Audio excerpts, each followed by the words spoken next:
السلام عليكم ورحمة الله وبركاته. غيرة منك على دينك، غيرة منك على إسلامك، غيرة منك على وطنك، على عاداتك، على تقاليدك، غيرة منك على أولادك، على أخوانك، أخواتك، أهلك، قرايبك، على كل المجتمع. دايرين منك الليلة تشاركنا الحملة دي بكل صدق وإخلاص ونية صالحة عشان تكون قرب لك في الشهر المبارك ده. خليك قريب وخلي يدك معانا. قبل كم شهر كان سجلنا حلقة عن زول صغير سميناها علمانية مغلفة، وذكرنا فيها أن الراجل ده يروج للخيابة والدياثة والسحر والدجل والشعوذة وغيرها من الصفات الضارة بالمجتمع السوداني ومخالفة للشريعة الإسلامية. بعض الناس قالوا يا أخي الراجل ده بتجي منه الحاجات دي عفوية، ما قاصد، بيعمل حلقات وبتحصل منه عفوية. الآن الراجل عمل لنا مسلسل واضح ممنهج ممنتج مجهز مدعوم يحارب فيه أولا الدين الإسلامي والعادات والتقاليد السودانية الأصيلة، ومحارب صريح الحرب لبعض الرموز التي تمثل الدين الإسلامي وكل أفراد المجتمع وكل طبقات المجتمع فيها الصالح والطالح. لكن لما تجيب شخصية معينة بصفات معينة بشكل معين بهيئة معينة في مكان معين وتعرض مساوئها وتعرض كل شيء قبيح فيها، معناها انت عندك حرب ممنهجة على الشخصيات التمثل الشخصية اللي انت جايبها. ودي دائما يا جماعة طريقة العلمانيين في هدم الدين الإسلامي، يهدموا القدوات ويركزوا على القدوات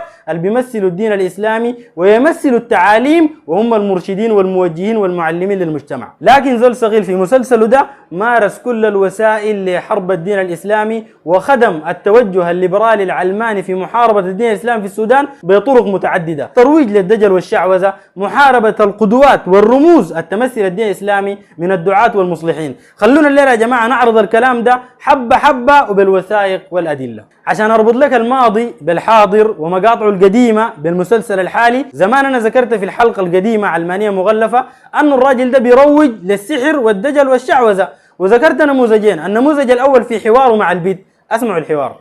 انت عملت لي عمل لشنو بالضبط؟ عشان شنو العمل كان؟ عشان ما يشوف غيري. طيب انا اديك حل ظابط. تقدرش تقول انا قبل كده عملت عمل والزول ده ما لقيته، امشي اعمل عمل ثاني عشان يجي. النموذج الثاني اللي ذكرناه ترويج الواضح والصريح لساحر، وقال مقطع الساحر. اسمعوا معايا المقطع. حتى الزول الساحر اللي لسه في الحلقه حق دي حتشوفوا الخدع وباقي الحاجات اللي هو كان بيعملها والحركات كلها حتشوفوها في قناه الكواليس. لكن الآن يا جماعة زول صغير في مسلسله ده جمع كل شيء يسيء للدين الإسلامي ويحارب القيم والعادات والتقاليد ونشرها في المسلسل. وده يوريك أن المسلسل ده ما عبارة عن دراما في رمضان تحضرها وتمشي وتقضي يومك، ده عبارة عن شيء ممنهج مدروس مخطط عشان يحارب مجتمع وقيم ودين وعادات وتقاليد. أول نموذج ناخده ترويجه في مسلسله ده للدجل والشعوذة ودعاء غير الله، وطبعا دي الذنوب الكبائر، الإشراك بالله جل وعلا. دور ومشهد في كل حلقة حتى الآن في كل حلقة ست الودع تمارس الودع وتستدعي الجن وتنادي غير الله. اسمعوا معي. لكن كمان أقول لك حاجة، قلت لك حاجة سوي للجماعة دول يا أختي، ما كمان الحكاية شغالة أنا بتجي كده يا عطية. هاتت يا محاسن تموتي في القرش موت. حكاية القرش اللي يمنع يا إخواني أبيض مع الجماعة ولا تموتي في القرش موت. ها يا أختي شوفي لي وديني شوفي لي. أجي ضبياضك أخوي من قبيل عاملة بس يا أخويا محاسن أنت عارفة بياضي يا أختي. لا يا أختي ده ما بيخارج معي. كيف ما بخارج معي؟ ما بيخارج والله، ده ما بتاع شوف ولا حاجة والله. الجماعة دول من هناك ما بيجوا نازلين، خلي يشوفوا لي 500 دي يا أختي خليها تزيد. خلاص يا محاسن أنا بزيدك، لكن جيبي لي 200 اديني 200 شيلي 300 واديني 200. خير ما شاء الله. عاد يعفو ويرضوا. ترضى يا بقناية يا ركاسة العماية ويا شراب المحاية، ترضى يا شيخ بكلينجا يا المسكنك في سنجا ويا القلبت اللي سبورت السنجا. زول صغير ما وقف على نشر الدجل والشرك والشعوذة في مسلسله، مشى لقدام وتناول شخصيات ورموز تمثل الدين الإسلامي. دائما يا جماعة زي ما قلت لكم في البداية، العلمانيين والليبراليين لما دار يضربوا الإسلام بيضربوا القدوات عشان ما يكون عندك موجه، ما يكون عندك معلم ومرشد. الراجل ده جاب شخصية تمثل دور شيخ. الشيخ دوره شنو؟ هل كان دوره في المسلسل أنه يعمل محاضرات؟ هل كان دوره أنه يرشد المجتمع وينصح الجيران؟ هل كان دوره في المسلسل أنه يعلم ويرشد وينصح ويمثل الأخلاق الإسلامية كنموذج من نماذج المجتمع الموجودة؟ وسوداننا بالذات ملان من نماذج المشايخ اللي بيخدم المجتمع ويعلمه ويصدقه ويحسنه ويكرمه ملان جدا، لكن النموذج اللي اختاره زول صغير عشان تعرف انه قاصد يوصل فكرة معينة ويحارب جهة معينة، جاب نموذج يحمل مساوئ عديدة يمثل شيخ وإمام وخطيب المسجد. أول نموذج جابوا لنا زول صغير في شخصية الشيخ اللي جابوا لنا في المسلسل. الشيخ بينصح الناس أنه يغضوا البصر، ما تعاينوا للبنات، ويكورك بأسلوب ما يشبه أسلوب الدعاة ولا أسلوب المشايخ ولا منهج النبي عليه الصلاة والسلام في الأمر والمعروف والنهي عن المنكر، لكن جايبوا أنه بيقول للناس ما تعاينوا للبنات وغضوا البصر، وهو يغازل ويشاغل البنات في دكانه. عاينوا معي. انت كمان ما تغض بصرك، عاين فيها كمان. لا بشوفك غلط يا اخي، معقول يا شيخ؟ كلام فارغ. تجونا ثاني ها؟ يلا يديك العافية يا رب. الله يخليك. الله يسلمك. نشوفكم ثاني. وما كده بس، جايب لنا الشيخ يغازل في البنات الجميلات ويديهم القروش عشان يستعطفهم ويقول لهم ما تغيبوا عننا، ويبخل على بنته في البيت ما يديها قروش الجامعة. عينوا معي.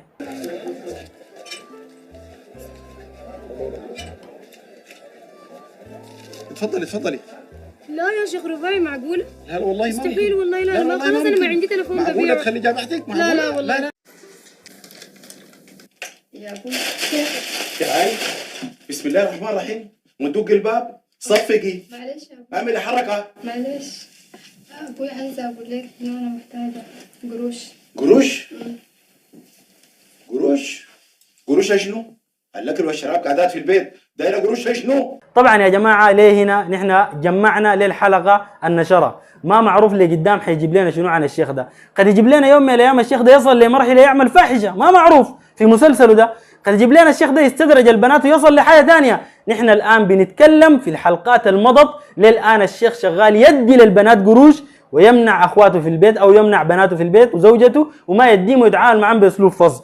وغير كده جايب لنا الشيخ يحلف بالله كاذب أنه ما عنده قروش، مع إنه كان بعيد في القروش قبل ما الزول ده يجيه. عينوا معي المقطع. السلام عليكم. وعليكم السلام ورحمة الله. كيف صحتك؟ اتفضل. اهلا. صحتك يا خالد؟ مرحوم العين.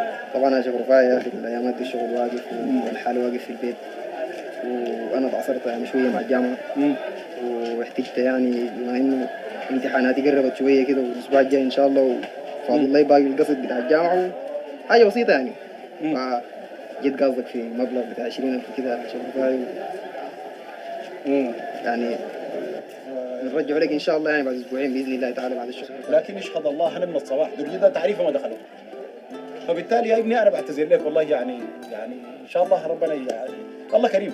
ده كله يا جماعة كوم، والاستهزاء بالعبادات وبالشعائر كوم تاني.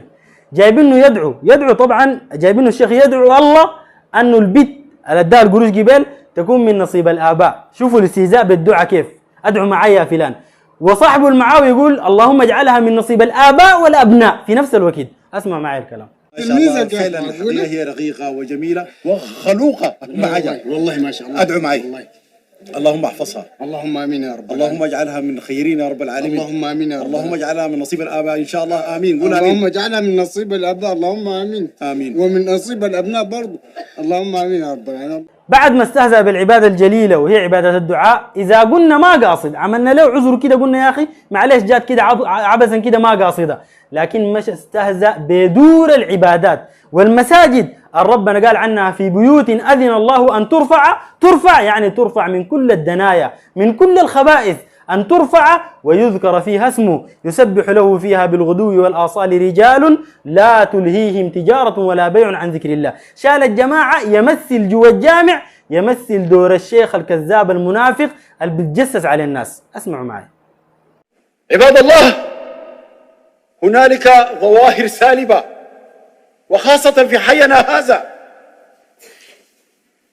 يوم الخميس الماضي صعدت إلى السطوح لأنام، فإذا بجاري ميم عين لا أريد أن أذكر اسمه وهو موجود الآن في هذا المسجد، وأنا في سطوحي أريد أن أنام، إذا به ومعه نفر كثير أعوذ بالله يتعاطون الخمر في عز الليل. وليس هذا فقط، إنما يغنون بأصوات عالية دون مراعاة للجار. المقطع الفات ده يا جماعة فيه استهزاء بشعيرة خطبة الجمعة اللي هي من أعظم شعائر الإسلام ومن أعظم علامات المسلمين التميزهم عن الباقين، وفيه استهزاء ببيوت الله المساجد، وفيه استهزاء بشخصية الإمام اللي بتركب المنبر، منبر النبي عليه الصلاة والسلام، وتعلم الناس. جايب لنا واحد يمثل في منبر النبي، تخيلوا معايا يا جماعة، في منبر الرسول عليه الصلاة والسلام يمثل شخصية الكذاب، شخصية اللي بتجسس على الجيران، شخصية الواحد اللي بتجسس على الناس الحي عشان ينشر فضايحهم في المنابر. طبعا يا جماعة زي ما قلت لكم قبل، دي كلها 8 حلقات ولسه باقي 22 حلقة إن شاء الله بإذن الله جل وعلا. بإذن الله ما تجي الحلقات دي، لكن ما معروف الحلقات دي فيها شنو؟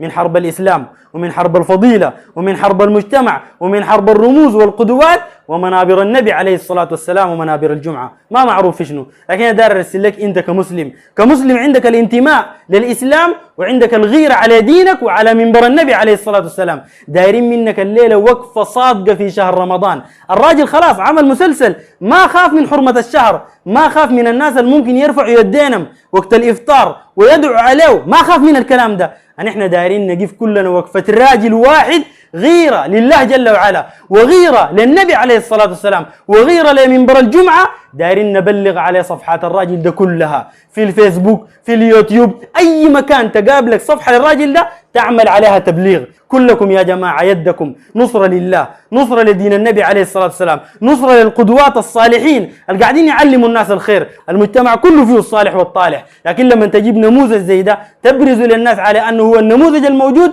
ده إساءة لدين الله جل وعلا وإساءة للقدوات. كلنا يد واحدة، نصرة لله جل وعلا ونصرة لدين النبي عليه الصلاة والسلام. كلنا يد واحدة، غيرة للمساجد ولبيوت الله جل وعلا. أمشي أعمل إلغاء وأعمل تبليغ واحتسبها عند الله جل وعلا حسنة من أعظم الحسنات في رمضان، والله حتلقاه يوم القيامة. فتكم بعافية.